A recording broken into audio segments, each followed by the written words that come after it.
panguva ino ichabvunduka zvaunyatsokuonekwa kunze munhu wese munyika yeZimbabwe aiwa vana vachadi kuenda kunoinvolviwa kuma electoral processes noda kuma-turnouts ari kuitika aiwa kuma-polls.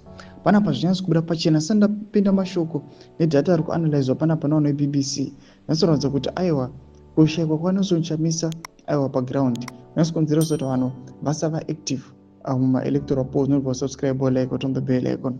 Tipina BBC zvimabva nyora chiti checkpoint power behind Chamisa 2023 NelsoncHamisa's MP got 15,203 votes.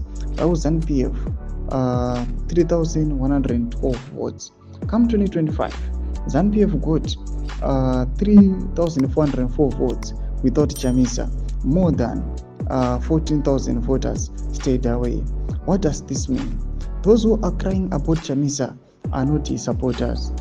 NelsoncHamisa's supporters are on sabbatical to say ZANU-PF won anything is a false narrative.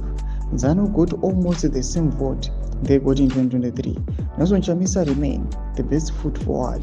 Tomashikwana mudanyoro panapa aiwa neBBC achiti aiwa tiona kuti ZANU pa the same constituents pari kuuya pachiverengo mapolls kunokuona kunzi aiwa range aiwa yemavhotsi yayo iri kuramba ingori the same without Chamisa. Zvari kuuya achiti aiwa almost around 14,000 mavoters vanorambira kumba, but tichiona ZANU yacho ichiwana our 3,404 votes panguva idoi patoni maspeculations ekunzi aiwa that election has been rigged again, so which means ZANU inogona isina those 3,000 votes dziri kuverengwa. Mashoko ari kuda panapa vanhu vachiti aiwa vanhu panguva inoi havasina confidence aiwa neZEC nema-electoral process ainoconducta. Anoda kuti nongachiti aiwa zvagara 1 inongoriga 2 munhu wavari kuda haasi kucontesta hapo.